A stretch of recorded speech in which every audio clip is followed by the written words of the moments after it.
जय हिंद साथियों, town physical and nutrition academy में आपका स्वागत है। दोस्तों आज आपको हम बताने वाले हैं बीएसएफ हेड कांस्टेबल भर्ती के बारे में, जो कि नई वैकेंसी आई हुई है, जबरदस्त वैकेंसी आई है। तो इस फॉर्म को भरने से पहले आपको संपूर्ण जानकारी जान लेना बेहद जरूरी है, अन्यथा यदि आप इस फॉर्म को भरते हैं तो उसका भुक्तभोगी आप स्वयं होंगे, क्योंकि इस फॉर्म को सभी लोग नहीं भर सकते हैं।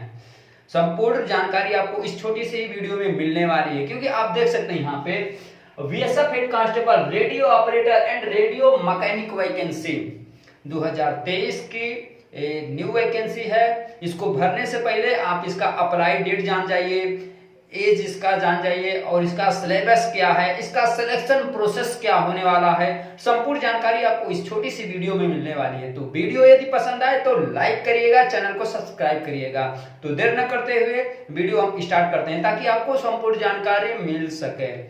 तो आप यहाँ पे देख सकते हैं वैकेंसी डिटेल्स, आप देख लीजिए। टोटल पोस्ट यहाँ पे 247 पद है टोटल, और रेडियो ऑपरेटर के लिए 217 पद है, और रेडियो मैकेनिक के लिए 30 पद है।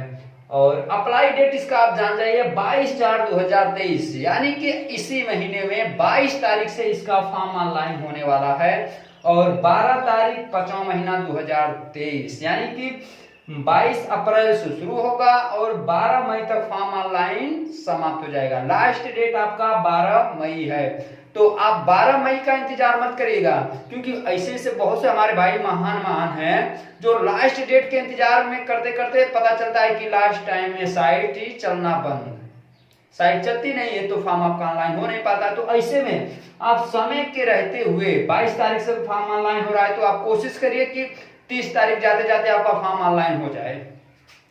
Vacancy for male and female, ये जो वैकेंसी है इसको मेल और फीमेल दोनों लोग भर सकते हैं। इसमें कोई ये नहीं है कि सिर्फ मेल को भरना है या फीमेल को भरना, ऐसा कुछ नहीं। मेल और फीमेल दोनों लोग इस फॉर्म को भर सकते हैं। फिर उसके बाद एज लिमिट एज ऑन, आप देख सकते हैं यहाँ पे एज लिमिट इसका जो है 12 तारीख 5वां महीना 2023 से इसका एज लिया जाएगा। उसके अंदर यानी कि यहाँ तक आपका 18 से 25 साल होना चाहिए। एज इसमें 18 साल से लेकर के 25 साल तक का है, और यहीं उम्र में भी छूट दी जाएगी, क्योंकि ओबीसी कैंडिडेट जो हैं उनको 3 साल का छूट मिलेगा, तो उनका 28 साल हो जाएगा, और वहीं जो SC/ST कैंडिडेट हैं उनको 5 साल का छूट मिलना है, तो उनका 30 साल एज हो जाएगा। और आपका टोटली 12/5/2023 तक एज देखा जाएगा। आशा करते हैं कि आपको मेरी बात ये समझ में आई होगी उम्र के बारे में। फिर आप यहाँ पे देखिए योग्यता, आपकी क्वालिफिकेशन। इस फॉर्म को भरने के लिए मोस्ट यही बात आपको हम बता रहे थे कि इस फॉर्म को भरने के लिए इस योग्यता को जो भाई रखे होंगे वही इस फॉर्म को भर पाएंगे, क्योंकि बिना पात्र के यदि आप इस फॉर्म को भर देते हैं बिना जानकारी के, तो नुकसान आपका होगा और किसी का तो होना नहीं है। तो ऐसे में आप इस बात को जान जाइए कि आपका 12 पास होना मोस्ट इंपॉर्टेंट है, और वो भी पीसीएम 60%। पीसीएम बोले तो फिजिक्स केमिस्ट्री मैथ, आपका फिजिक्स केमिस्ट्री मैथ से इंटर पास होना चाहिए, और 60% मार्क्स आपके होने चाहिए, तभी आप इस फॉर्म को भर पाएंगे। कहीं ऐसा ना हो कि आपका 60% हो भी ना और आप फॉर्म को भर दें, तो ऐसे ही आपका फॉर्म रिजेक्ट हो जाएगा। तो फॉर्म भरने से पहले आप अपना संपूर्ण मार्क्स जो है उसको काउंट कर लीजिएगा और देख लीजिएगा कि आपका 60% हो रहा है ना, अन्यथा आपके पास 10 पास और आईटीआई है तभी इस फॉर्म को भर सकते हैं। बहुत से ऐसे हमारे भाई हैं जो आईटीआई 10 पास से ही आईटीआई कर लेते हैं, तो वो भी इस फॉर्म को भर सकते हैं। जो भी 10, यदि आप 12 का लगाना चाहते हैं तो 12 का लगाइए, अन्यथा 10 और आईटीआई का सर्टिफिकेट अपना लगा दीजिए। तो ऐसे लोग भी इस फॉर्म को भर सकते हैं। अब और इसका सिलेक्शन प्रोसेस अभी आप इसका देख लीजिए।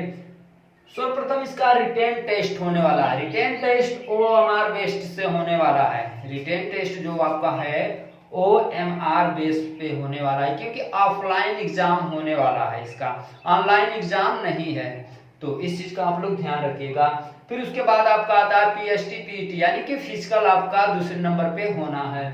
फिर तीसरे नंबर पे आपका DV होगा, डॉक्यूमेंट वेरिफिकेशन। आपके डॉक्यूमेंट की संपूर्ण जांच पड़ताल की जाएगी कि आपका डॉक्यूमेंट सही है ना। फिर लास्ट में आपका होगा मेडिकल। मेडिकल समाप्त होने के बाद फिर मेरिट लास्ट में निकाल दी जाएगी, जिनका सिलेक्शन होगा उनकी ज्वाइनिंग हो जाएगी। फिर इसका सिलेबस थोड़ा सा आप जान जाइए। 100 क्वेश्चंस इसमें आने हैं, क्योंकि अभी देखिए रिटेन ही आपका पहले है, तो रिटेन के बारे में ही आपको मोस्ट इंपॉर्टेंट बात हम बता रहे हैं कि रिटेन के बारे में क्या क्या है, कैसे कैसे आपका रिटेन होना है। 100 क्वेश्चन इसमें आपका आना है और 200 मार्क्स के रहेंगे, यानी कि 100 प्रश्न के 200 नंबर आपको मिलने हैं। एक क्वेश्चन का, एक प्रश्न का आपको 2 नंबर मिलेगा। और टाइमिंग आपका यहाँ पे 2 घंटा दिया गया है, यानी कि 2 घंटे का मतलब 120 मिनट में आपको 100 क्वेश्चन को सॉल्व करना है। और इसमें ध्यान देने वाली बात है कि नेगेटिव मार्किंग है, क्योंकि इसमें 0.50 मार्क्स आपका माइनस मार्किंग है, यानी कि 2 गलत यदि आप करते हैं तो 1 नंबर आपका कट जाएगा। इस बात का आप लोग जरूर ध्यान दीजिएगा। अब सब्जेक्ट के बारे में थोड़ा सा आप जान जाइए। इसमें जो सब्जेक्ट है, कौन कौन सा सब्जेक्ट इसमें आपका आने वाला, आप यहाँ पे देख सकते हैं physics, math, chemistry, English and GK. तो फिजिक्स में आपका 40 क्वेश्चन आना है और 40 क्वेश्चन पे आपको 80 नंबर मिलना है, यानी कि एक प्रश्न पे 2 नंबर। 40 क्वेश्चन का 80 नंबर ही हो गया। मैथ में आपका 20 क्वेश्चन आना है, 20 क्वेश्चन पे आपको 40 नंबर उसमें मिलेगा। और आपका केमिस्ट्री पे 20 क्वेश्चन केमिस्ट्री का आएगा, उसमें भी आपको 40 number. And GK, English and GK, उसमें भी आपका 20 क्वेश्चन आना है, 40 नंबर आपको मिलना है, यानी कि टोटल 100 क्वेश्चन और 200 मार्क्स।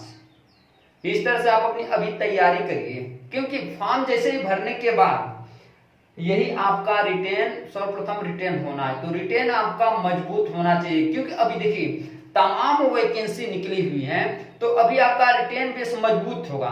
तो ऐसे में थोड़ा सा और यदि आप मेहनत कर दीजिएगा तो ये भी आपका निकल जाएगा। जबरदस्त वैकेंसी है, अच्छा खासा इसमें इनकम भी है। आप देख सकते हैं सैलरी इसका, लेवल 4 इनकम इसमें आपको मिलना है, यानी कि 25,500 स्टार्टिंग इसमें है आपका, 25,500 स्टार्टिंग और 81,100 रुपये तक आपको मिलना है। तो जबरदस्त वैकेंसी है, क्योंकि अभी बहुत सी वैकेंसी ऐसी आ रही है जिसमें 21,000 इनकम शुरुआत में आपका मिलना है, 21,000, 22,000, लेकिन यहाँ पे 25,500 स्टार्टिंग ही आपका है। फिर उसके बाद अब थोड़ा सा इसको देखिए, पीएसटी पीटी, यानी कि आपका फिजिकल के बारे में थोड़ा सा देख लीजिए। इधर male general OBC SC ST candidate और इस साइड फीमेल कैंडिडेट का है। तो हाइट थोड़ा सा आप देख लीजिए, हाइट में जो 168 centimetre general OBC SC candidate के लिए हाइट लंबाई, और वहीं एसटी कैंडिडेट जो हैं उनको 162.5 सेंटीमीटर की लंबाई रहनी चाहिए। सिर्फ एसटी कैंडिडेट की बात हो रही है यहाँ पे, और जनरल ओबीसी एससी वालों को 168 सेंटीमीटर की हाइट रहेगी। और फीमेल कैंडिडेट की बात करें तो जनरल ओबीसी एसटी कैंडिडेट जो रहेंगे फीमेल कैंडिडेट, उनकी लंबाई 157 सेंटीमीटर रहनी चाहिए। और वहीं एसटी कैंडिडेट जो रहेंगे उनका 154 सेंटीमीटर हाइट रहना चाहिए।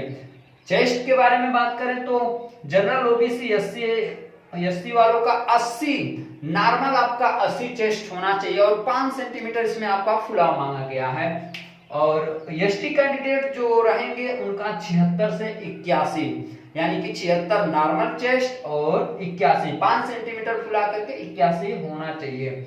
और रनिंग की बात करें तो 1600 मीटर, मेल कैंडिडेट को 1600 मीटर दौड़ना है 6 मिनट 30 सेकेंड। बहुत बड़ी टाइम होती है, टेंशन लेने की जरूरत नहीं है, क्योंकि बहुत से लड़के ऐसे हैं कि 5 मिनट में भी दौड़ने वाले हैं, तो इसमें घबराने की कोई बहुत बड़ी बात नहीं है। 6 मिनट 30 सेकेंड का आपको टाइम मिलना है। वहीं फीमेल कैंडिडेट को 800 मीटर दौड़ना है और 4 मिनट का टाइम है। बहुत बड़ी टाइम है, इसमें कुछ टेंशन लेने की जरूरत नहीं है। बस आपको क्या करना है कि आपको यहाँ पे अपने रिटेन की तैयारी करना है, क्योंकि जिसका रिटेन क्लियर होगा उसी को पीएसटी पीटी देने जाना होगा। अन्यथा आप पहली ही प्रक्रिया में यदि आप छट जाते हैं तो ऐसा आपको मौका नहीं मिलेगा। तो इसलिए आप मजबूती के साथ अपने रिटेन की तैयारी करिए। तो आशा करते हैं कि आपको वीडियो देखने के बाद सब कुछ समझ में आया होगा। यदि किसी भाई को कुछ ना समझ में आए तो कमेंट करके पूछ सकता है। तो मिलते हैं दोस्तों आपसे अगली वीडियो में, तब तक के लिए जय हिंद, जय भारत, ऑल द बेस्ट।